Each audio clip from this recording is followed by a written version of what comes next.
तो जय हिंद, नमस्कार। कैसे आप सभी? आई होप आप सभी बहुत ही अच्छे होंगे जी। तो चलिए, आप सभी का 2024 वालों का एग्जाम तो हो गया खत्म। अब 2025 वाले तैयार हो जाइए। तो फाइनली जो हम ऑफलाइन में पढ़ाते हैं उसके अकॉर्डिंग हम क्लास को शुरू करने जा रहे हैं, ठीक है ना। आपका 1.1 से भी मैथ शुरू करेंगे बहुत जल्द ही, ठीक है। तो 13.1 हम शुरू करने जा रहे हैं। तो उससे पहले जो है ना 13.1 में क्षेत्रमिति है।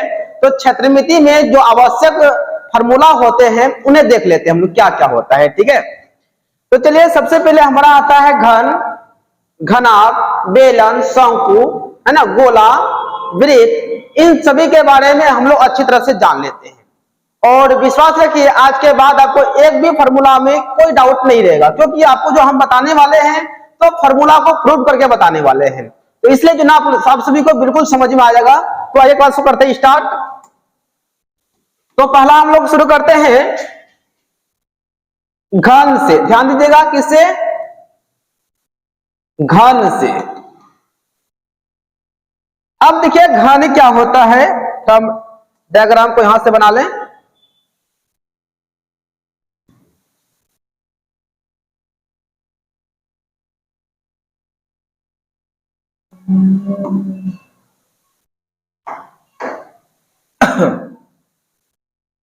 अब देखिए, सभी को पता है कि घन उस आकृति को कहते हैं जिसका कि सब भुजा आपस में बराबर होता है, लेकिन लंबाई, चौड़ाई, ऊंचाई सब आपस में बराबर होता है।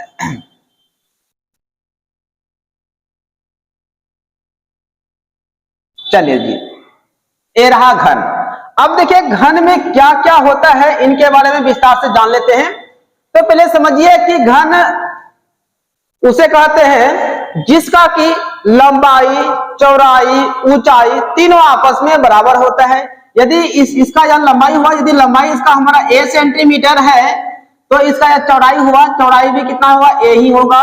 और ऊंचाई कितना होगा? ऊंचाई भी आपका a ही होगा। यदि मान लिया जाए आपका एक भुजा 5 सेंटीमीटर है तो ये भी 5 होगा, ये भी 5 होगा, यानी कि सब भुजा आपका होगा 5 सेंटीमीटर होगा, ठीक है। चलिए जी, तो पहला आते हैं कि घन में कितना फलक होता है। चलिए, घन में कुल 6 फलक होते हैं।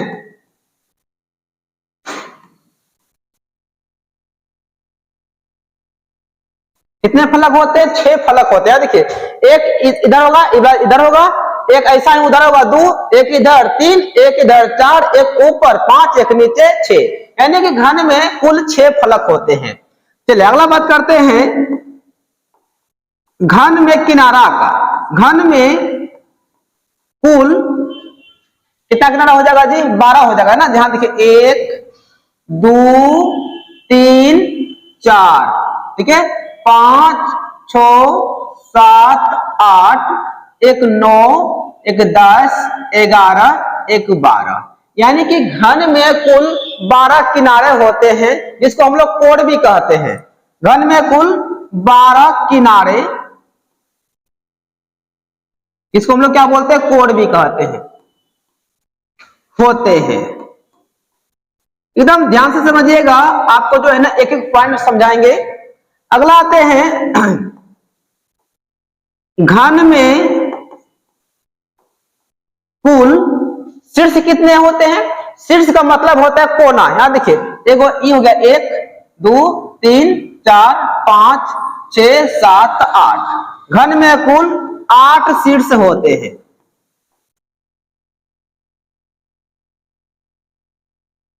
घन में कुल 8 शीर्ष होते हैं। चलिए, फलक भी हो गया, किनारा भी हो गया, शीर्ष भी हो गया। चलिए अब आते हैं इसका कुछ फॉर्मूला देख लेते हैं, ठीक है। चलिए चलिए पहला देखते हैं कि घन का पार्श्व पृष्ठीय क्षेत्रफल क्या होता है। पार्श्व पृष्ठ का मतलब क्या होता है बच्चों? ऊपर वाला हिस्सा और नीचे वाला हिस्सा दोनों को छोड़ देंगे तो घन में कितना फलक होता है? घन में 6 फलक होता है। 6 फलक में एक ऊपर वाला, एक नीचे वाला छोड़ देंगे तो कितना बचेगा? 4 गो बचेगा, यानी कि आपका हो जाएगा 4 गुना वर्ग का क्षेत्रफल, वर्ग का क्षेत्रफल, क्योंकि इसलिए हम लिखे वर्ग का क्षेत्रफल क्योंकि चारों इसका जो सब भुजा है सब वर्गाकार भुजा है, सब में वर्ग है। ये भी देखिए आपका एक वर्ग है, ये भी वर्ग है, नहीं वर्गाकार भुजा है आपका। देखिए अब 4 इंटू वर्ग का क्षेत्रफल, तो वर्ग का क्षेत्रफल क्या होता है, भुजा का स्क्वायर होता है, ठीक है ना। तो 4 इंटू भुजा क्या ए है, लंबाई भी ए, ऊंचाई भी ए, चौड़ाई भी ए, आपका हो जाएगा ए का स्क्वायर। तो समझ में आ गया। आप सभी को याद भी होगा कि घन का पार्श्व का क्षेत्रफल क्या होता है, 4a स्क्वायर होता है। तो अब हम यहाँ पे पूरा बना के समझाए दिखाए, ठीक है ना। अब आते हैं घन का संपूर्ण पृष्ठीय क्षेत्रफल। अब देखिए संपूर्ण का मतलब क्या होता है, पूरे फलक। कितना फलक है, 6 फलक है, और सबको जब हम क्षेत्रफल निकालेंगे, सबका क्षेत्रफल निकालेंगे, उसे कहते हैं संपूर्ण पृष्ठ का क्षेत्रफल, या आप इसे कह सकते हैं कुल पृष्ठ क्षेत्रफल, ठीक है ना। तो हो जाएगा 6 गुना वर्ग का क्षेत्रफल, वर्ग का क्षेत्रफल 6 गुना वर्ग का क्षेत्रफल क्या होगा, भुजा का स्क्वायर होता है 6 इंटू भुजा हमारा ए है, सब भुजा ए है, हो जाएगा ए स्क्वायर। तो यानी कि कहने का मतलब हुआ कि घन का संपूर्ण पृष्ठ का क्षेत्रफल हो जाएगा 6a स्क्वायर। आप सभी को यह वाला याद ही होगा, आपको यहाँ पे हम पूरा जो है ना समझा के बता रहे हैं, ठीक है ना। चलिए अब आते हैं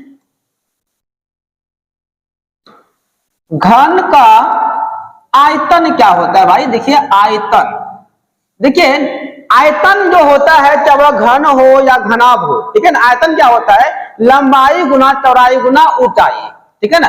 आयतन क्या होता है, लंबाई गुना चौड़ाई गुना ऊंचाई, ठीक है ना। अब देखिए घन का लंबाई भी ए है, चौड़ाई भी ए है, और ऊंचाई भी ए है। इसका मतलब हुआ घन का लंबाई चौड़ाई ऊंचाई सब आपस में क्या है, बराबर है, सब ए ही है। तो क्या लिखेंगे, ए, इसका भी ए, इसका भी ए, तो ए गुना ए आपका होगा ए का पावर 3।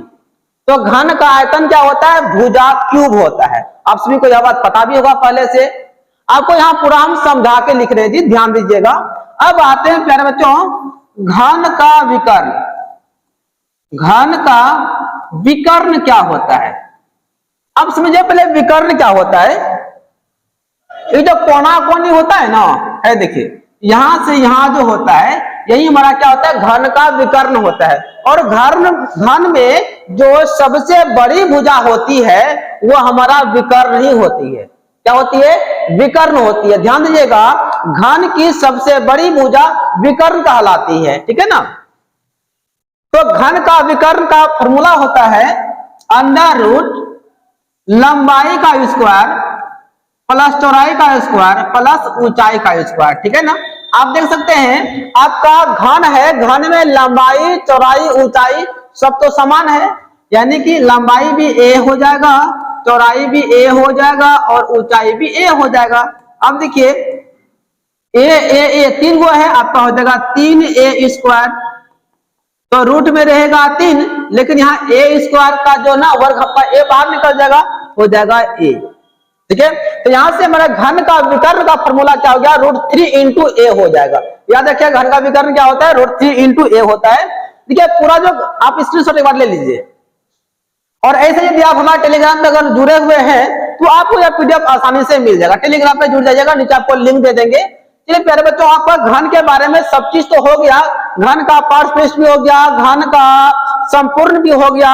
अब आते हैं घन का आयतन भी होगा, घन का विकर्ण भी हो गया। अब आते हैं किसमें जी, घनाभ में आते हैं, ठीक है ना। किसमें आते हैं भैया, घनाभ में आते हैं। चलिए अरे मेरे दोस्त घनाभ में आते हैं।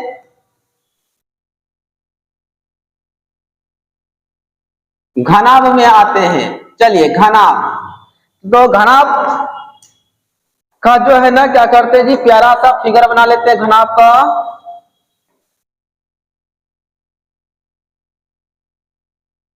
चलिए इसी से बना ही लेते हैं। ये रहा हमारा आयत, ठीक है। चलिए जी, यहां से मिला देंगे, यहां से मिला देंगे, और यहां से मिला देंगे, यहां से मिला देंगे। ये हमारा क्या हो गया, घनाभ हो गया। घनाभ का लंबाई, चौड़ाई, ऊंचाई तीनों असमान होता है, ठीक है ना।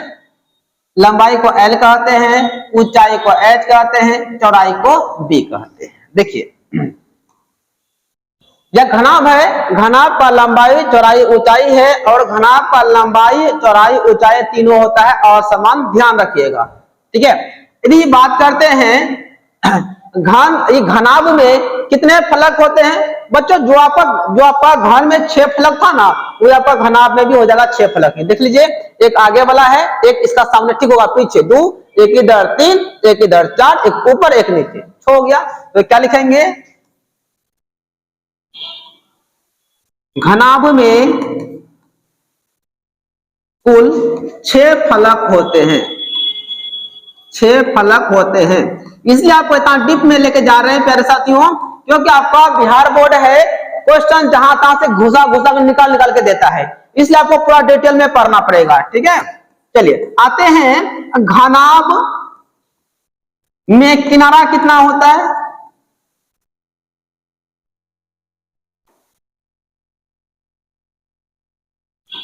देखिए जो आपका घन में था ना, वही देखिए घन में आपका 12 किनारा था, तो घनाभ में भी 12 हो जाएगा, और घन में 8 शीर्ष है तो घनाभ में भी 8 हो जाएगा, क्योंकि सेम चीज है। क्या देखिए, आपका घनाभ में कुल किनारा की बात करेंगे, यहां देखिए 1 2 3 4 4 8 4 12, यानी कि घनाभ में कुल 12 किनारे होते हैं। किनारे को हम लोग क्या बोलते हैं, कोण भी कहते हैं, ठीक। चलिए अगला बात करते हैं शीर्ष का। घनाभ में कुल 8 शीर्ष होते हैं। कितने शीर्ष होते हैं, 8 शीर्ष होते हैं, ठीक है। अब चलिए, ये तो इसका बेसिक चीज था। अब आते हैं इसका फॉर्मूला पे आते हैं। तो पहला हमारा आता है कि घनाभ का पार्श्व पृष्ठीय क्षेत्रफल क्या होता है। जैसा आपको बताए थे, पार्श्व पृष्ठ का मतलब होता है ऊपर वाले हिस्सा छोड़ के नीचे वाले हिस्सा छोड़ के, यानी कि 4 गो बचेगा, यानी कि 2 गो लंबाई, 2 गो चौड़ाई, 2 गो ऊंचाई बचेगा, ठीक है। इसको डायरेक्ट हम बोल सकते हैं, यानी कि देखिए क्या होगा, आपका 4 हो जाएगा आयताकार फलक का क्षेत्रफल हो जाएगा, ठीक है ना। तो आप इसको डायरेक्ट ऐसे लिख दीजिए ना, 2 इंटू लंबाई प्लस चौड़ाई इंटू ऊंचाई। यार देखिए, ऊपर वाले नीचे वाले को छोड़ देंगे ना, आपका 2 गो क्या हो जाएगा, ऊंचाई हो जाएगा, ठीक है ना। फिर 2 गो क्या हो जाएगा, लंबाई हो जाएगा, यानी नीचे वाले को छोड़ के बात करते हैं, हम इसका बात करते हैं, इसका बात करते हैं, ठीक है ना। तो घनाभ का पार्श्व पृष्ठ क्या होगा, 2 into L plus B into H, यानी कि 2 गुने लंबाई प्लस चौड़ाई गुना ऊंचाई हो जाएगा, ठीक है। चलिए यदि हम बात करते हैं अगला, घनाभ का संपूर्ण पृष्ठीय क्षेत्रफल का, यानी घनाभ का संपूर्ण का मतलब क्या हुआ, पूरा, यानी कि 6 फलक का क्षेत्रफल। तो इसमें उतना नहीं लिखेंगे क्योंकि ढेर लंबा पड़ जाएगा, इसे सीधा लिख देंगे क्या, 2 into L B plus B H plus H L, यानी कि 2 गुने, आ समझ में। चलिए 2 into L B plus B H plus H L, ये बी है आपका,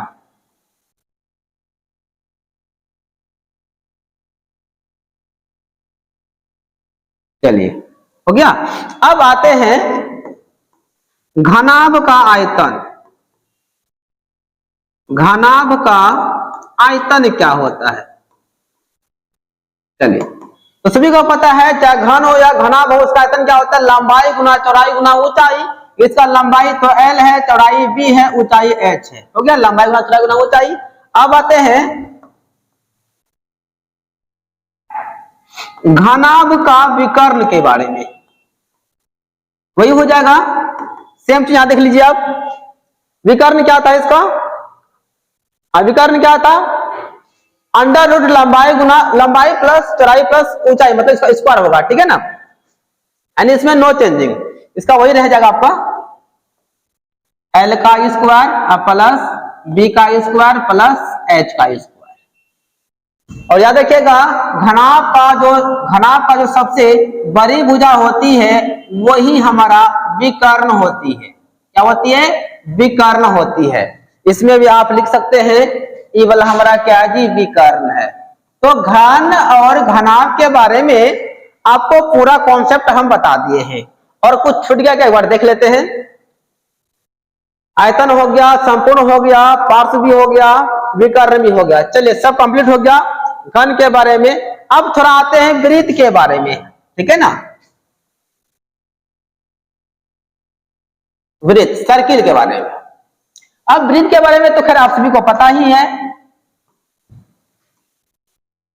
चलिए ये रहा वृत्त, दिख रहा है, यह वृत्त है। और यह वृत्त का क्या केंद्र है, और यहां से यहां जो है ना क्या है, त्रिज्या है।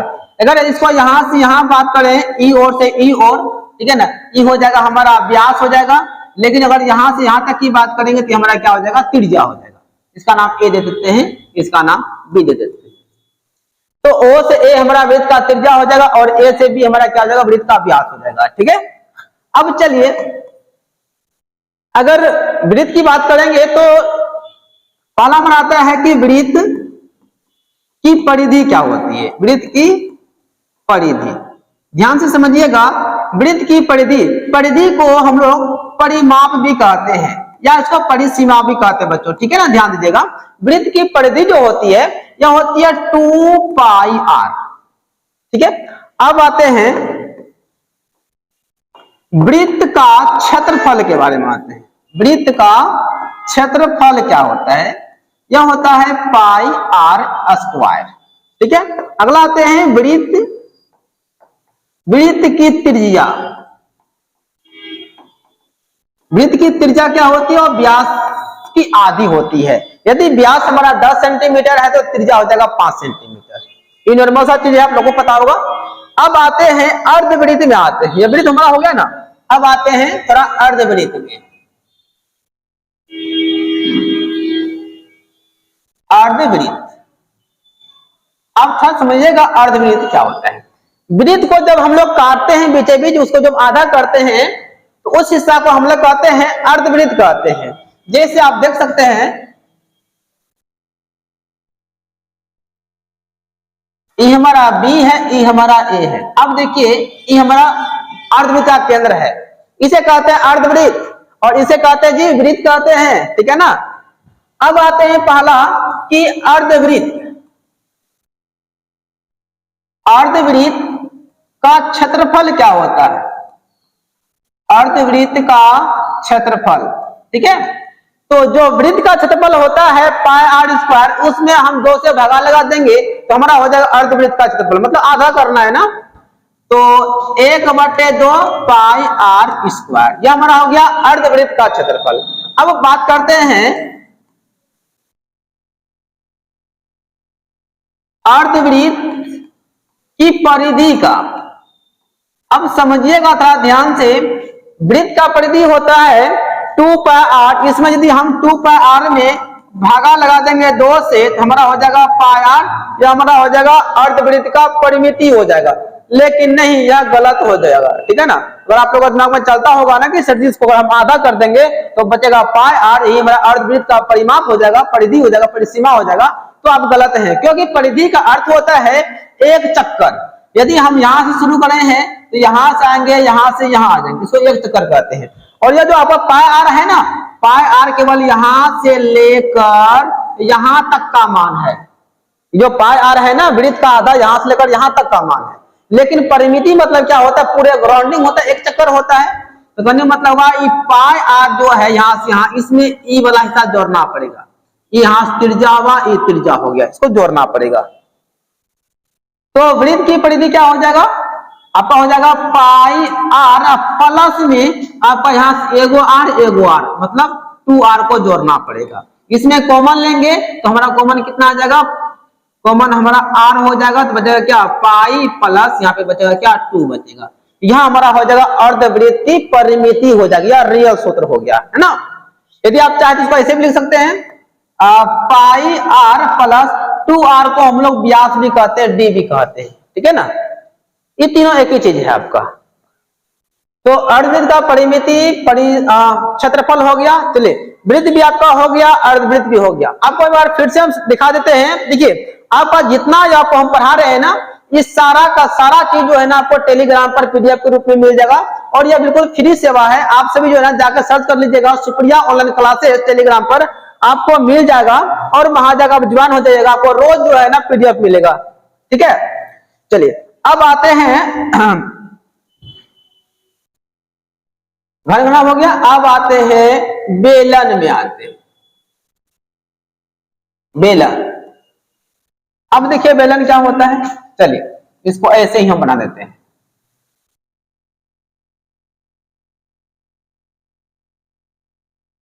ये रहा बेलन और ये रहा बेलन की त्रिज्या, ठीक है, और ये रहा ऊंचाई, जिसको हम लोग क्या कहते हैं एच कहते हैं।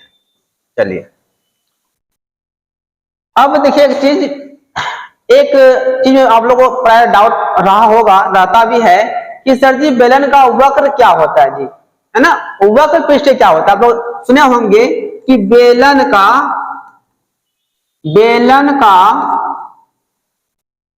वक्र पृष्ठीय क्षेत्रफल, आप लोग तो याद कर लेते हैं फॉर्मूला सीधा 2 पाई आर एच, लेकिन आप समझ नहीं पाते हैं कि बेलन का वक्र क्या होता है, वक्र का मतलब क्या होता है। देखिए बेलन तो समझ रहे हैं, इसको बेलन कहते हैं। जो आपका घर में ड्राम सब होगा ना, ड्राम समझ रहे हैं ना, गेहूं चावल रखने वाला ड्राम जो होता है वो हमारा बेलन का आकृति के रूप में है। और बेलन का वक्र का मतलब होता है, देखिए वक्र पृष्ठ मतलब क्या होता है, ये जो गोल वाला है ऊपर वाला नीचे वाला छोड़ के, जैसे आप देख सकते हैं मान लीजिए बेलन हमारा है, ये बेलन है, तो बेलन है तो ऊपर वाला हिस्सा छोड़ देंगे, नीचे वाला छोड़ देंगे। ये जो राउंडिंग घूम रहा है ना, इसको हम लोग कहते हैं बेलन का वक्र पृष्ठ कहते हैं। आया बात समझ में। ये जो घूम रहा है इसको हम लोग छू रहे हैं ऐसे, ये जो है इसको हम लोग क्या कहते हैं बेलन का वक्र पृष्ठ क्षेत्रफल कहते हैं। लेकिन हाँ इसमें ऊपर वाला नहीं होना चाहिए, ना ऊपर ना नीचे वाला। यानी ड्राम को जो घोलटाते हैं ना जमीन पर, जो जमीन में जो स्पर्श करता है वो हमारा क्या होता है बेलन का वक्र होता है ना। यानी ऊपर वाले हिस्सा और नीचे वाले हिस्सा को छोड़ के जो ये राउंडिंग जो गोल है ना, इसको हम लोग क्या बोलते हैं बेलन का वक्र कहते हैं। इसका फॉर्मूला होता है 2 पाई आर एच। क्या होता है 2 पाई आर एच होता है। चलिए अगला बात करते हैं बेलन के आधार का क्षेत्रफल। आधार का क्षेत्रफल, अब बेलन का आधार क्या होता है, आधार का मतलब है नीचे वाला, ये जो हिस्सा है ना बच्चों, ये जो हिस्सा है इसे कहते हैं बेलन का आधार कहते हैं। अब ध्यान से देखिए, अब अभी जस्ट यहाँ पर क्या है, ये वाला गोल है ना, यही तो यहाँ हमारा गोल है। यानी आधार का मतलब क्या हुआ, वृत्त है, हो जाएगा वृत्त का क्षेत्रफल। वृत्त का क्षेत्रफल तो क्या होता है पाई आर स्क्वायर। यानी कि बेलन का आधार का जो क्षेत्रफल है वो हमारा हो जाएगा पाई आर स्क्वायर। अब आते हैं बेलन का संपूर्ण पृष्ठीय क्षेत्रफल। संपूर्ण का मतलब क्या होता है, संपूर्ण का मतलब होता है पूरा, यानी कि वक्र में ऊपर वाला वृत्त और नीचे वाला वृत्त को जोड़ देंगे तो हमारा हो जाएगा संपूर्ण पृष्ठीय क्षेत्रफल। तो क्या लिखेंगे बेलन का वक्र पृष्ठीय क्षेत्रफल प्लस 2 वृत्त का क्षेत्रफल। कुछ समझ में आया। आप लोग सोचते हैं सर जी क्या लिख दिए, देखिए इसका कॉन्सेप्ट है, यदि आप निकालिएगा बेलन का संपूर्ण, तो क्या करेंगे, बेलन का जो वक्र पृष्ठीय है उसमें ऊपर वाला और नीचे वाला यानी कि दो गो वृत्त का क्षेत्रफल को जोड़ना पड़ेगा। तो बेलन का जो वक्र होता है, यहाँ देख लीजिए क्या होता है, 2 पाई आर एच होता है, 2 पाई आर एच होता है प्लस 2 अब वृत्त का क्षेत्रफल क्या होता है, पाई आर स्क्वायर, आपका हो जाएगा पाई आर स्क्वायर। ठीक है, अब ध्यान से समझिएगा, यदि हम इसमें कॉमन ले, ये 2 कॉमन आ जाएगा, पाई कॉमन आ जाएगा, आर कॉमन आ जाएगा, तो 2 कॉमन आ गया, पाई और आर, तो क्या बचा, यहाँ पे एच बचा, यहाँ आर स्क्वायर था तो यहाँ पे बचेगा एगो आर, यानी कि बेलन का संपूर्ण पृष्ठीय क्षेत्रफल आपका हो जाएगा 2 pi r into h plus r हो जाएगा। राइट, चलिए अब आते हैं बेलन का आयतन। बेलन का आयतन क्या होता है, यह होता है पाई आर स्क्वायर एच, यह हो गया बेलन का आयतन। चलिए, और बेलन पे तो कुछ शायद नहीं बचा, चलिए बेलन पे जितना आपका कॉन्सेप्ट था वो खत्म हो गया। अब आते हैं बेलन के बाद हम लोग आते हैं शंकु में आते हैं।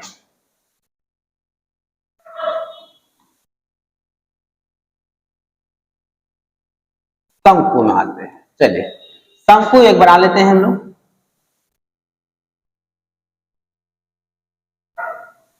चलिए यहां से ए रहा ऊंचाई, ए रहा त्रिज्या, यहां पे हमारा होता है 90 डिग्री। क्या होता है भाई, 90 डिग्री होता है। आप ध्यान से समझिएगा, आपको जो इस पे कॉन्सेप्ट देने वाले हैं बहुत ही जबरदस्त कॉन्सेप्ट होगा, और आशा करेंगे कि आज के बाद आपका जो है ना शंकु से संबंधित जो भी प्रॉब्लम होगा वो खत्म हो जाएगा। ठीक है, तो चलिए इसको हम मान लेते हैं ए, इसको बोल देते हैं बी, इसको बोल देते हैं सी। जैसा कि आप सभी को पता होगा कि 90 के सामने वाला जो भुजा होता है वो हमारा कर्ण कहलाता है। चलिए इसको हम बाहर कर देते हैं,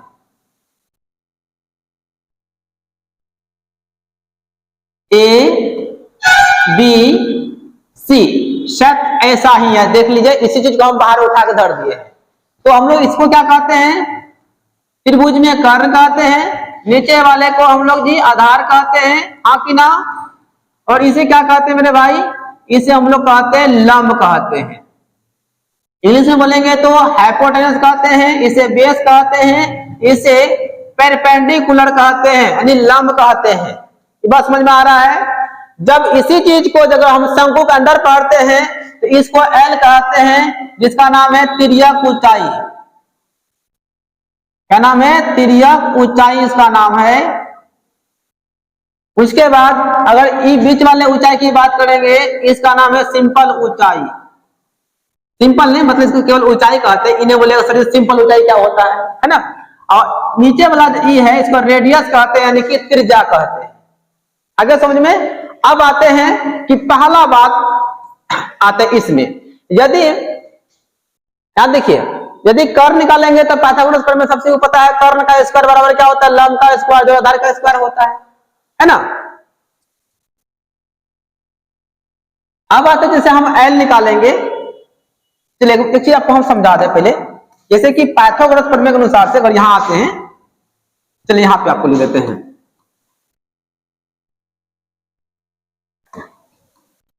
चलिए जी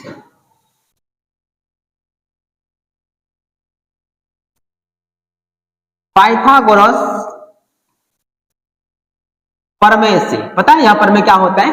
पाइथागोरस प्रमेय कहता है किसी त्रिभुज में यदि बड़ी भुजा का वर्ग शेष दो भुजाओं के वर्गों के योग के बराबर है तो वह त्रिभुज समकोण होता है।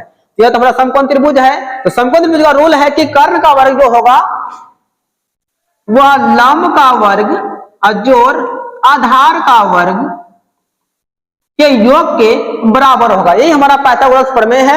आप समझिएगा, त्रिभुज में इसको कर्ण कहते हैं, लंब कहते हैं, आधार कहते हैं। जब यही त्रिभुज हमारा अगर इसका शंकु के अंदर बनेगा तो जो कर्ण है हमारा तिर्यक ऊंचाई कहलाता है, जो लंब है हमारा ऊंचाई कहलाता है, जो आधार है वो हमारा त्रिज्या कहलाता है। क्लियर है यहाँ तक कॉन्सेप्ट। चलिए आई होप कि आप सभी को समझ में आ रहा होगा। चलिए तो यहां आते हैं, पढ़ा लिखते हैं क्या, शंकु।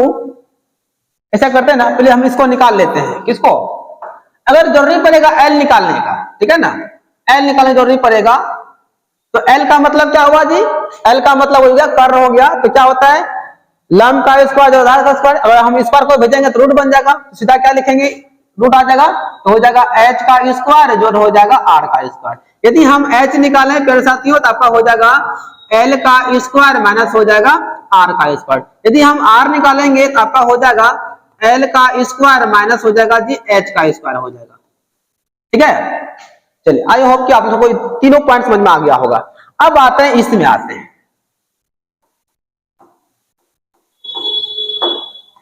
शंकु का वक्र पृष्ठीय क्षेत्रफल की बात करेंगे। तो वक्र का मतलब क्या होता है, जो गोल है बाहर वाला है, देखिए ए वाला नीचे वाला नहीं, ए वाला टॉप ऐसा जो है ना, जो घूम रहा है ना उसको वक्र कहते हैं। इसका होता है पाई आर एल होता है। ठीक है, नेक्स्ट बात करते हैं, चलिए यहाँ पे आपको हम लिख ही देते हैं एक बार फिर से एल का माने जहां लिख दीजिए जहां एल जो है तिर्यक ऊंचाई है, तिर्यक ऊंचाई है।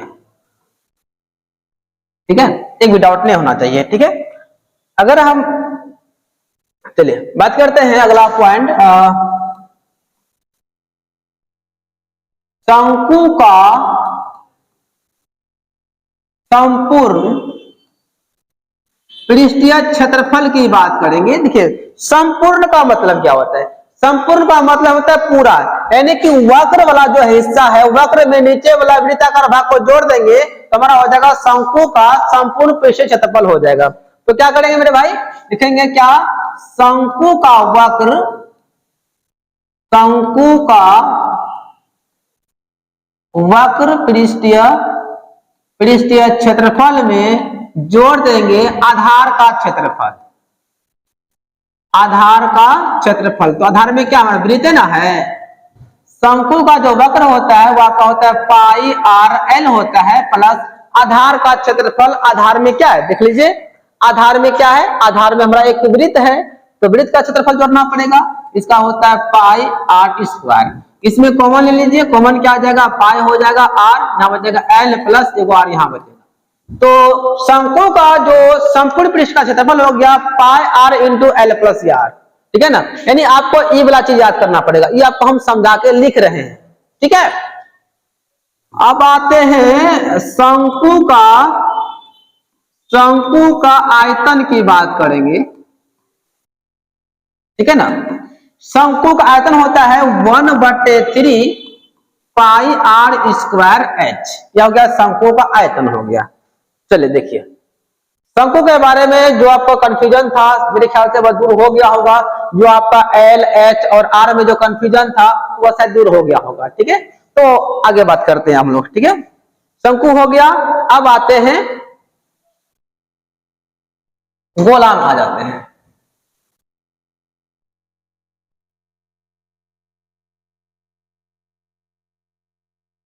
अब गोला क्या होता है देखिए ध्यान से, अगर इसको हम इस रूप में अगर पढ़ते हैं तो यह हमारा पता है क्या, हमारा एक वृत्त कहलाता है। गोला का मतलब होता है इस रूप में, अंदर में खोखला होना चाहिए।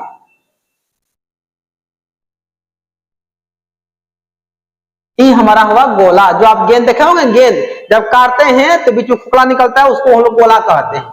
यह गोला है, गोला का जो है केंद्र हो गया और ई वाला जो है हो जाएगा रेडियस, यानी कि त्रिज्या हो जाएगा। ठीक है, चलिए जी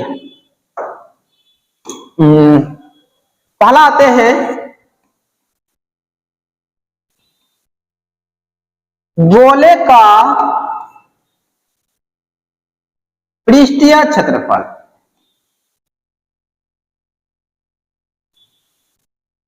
क्या है, गोले का पृष्ठीय, पृष्ठीय मतलब होता है पूरा जो एकदम गोल है जिसको छूते हम लोग उसको पृष्ठीय कहते हैं। इसका होता है 4 पाई आर स्क्वायर होता है। ठीक है, अगला बात करते हैं गोले का आयतन। गोले का आयतन होता है 4/3 पाई आर क्यूब, यह हो गया गोले का आयतन। ध्यान दीजिएगा गोले का पृष्ठीय बोलिए या फिर संपूर्ण पृष्ठीय बोलिए, वही बात हो गया, ठीक है ना, 4 पाई r स्क्वायर ही होगा। अब गोला हो गया, अब आते हैं अर्धगोला में।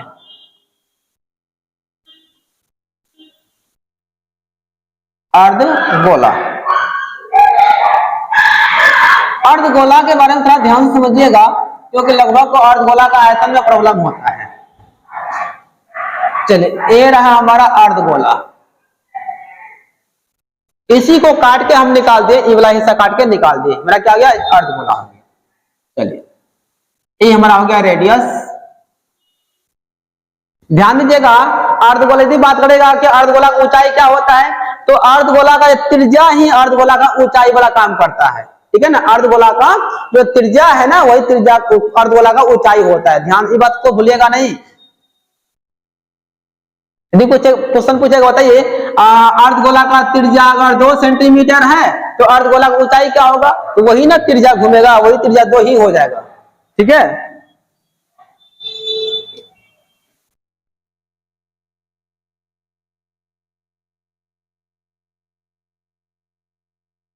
अर्धगोले का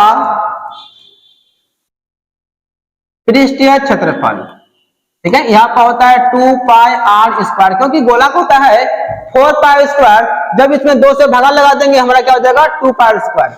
लेकिन यहाँ पर देखिए ध्यान से, यदि क्वेश्चन पूछे कि बताइए कि अर्धगोले का संपूर्ण पृष्ठीय क्षेत्रफल, अब यहां तक दिक्कत हो जाएगा, संपूर्ण पृष्ठीय क्षेत्रफल, तो पता है क्या होगा, तो 2 पाई r स्क्वायर का मतलब होता है यहां से लेकर ई वाला हिस्सा, लेकिन ऊपर वाला एक वृत्ताकार भाग तो बच रहा है ना, उसमें वृत्त का क्षेत्रफल को जोड़ देंगे, पाई r स्क्वायर को जोड़ देंगे, आपका हो जाएगा 3 पाई r स्क्वायर। यह हमारा हो गया अर्धगोले का संपूर्ण पृष्ठीय क्षेत्रफल हो गया, ठीक है ना। अब गोला का संपूर्ण क्या हो गया, 4 पाई r स्क्वायर, अर्धगोला का क्या हो जाएगा 3 पाई r स्क्वायर, ठीक है। अगला बात करते हैं,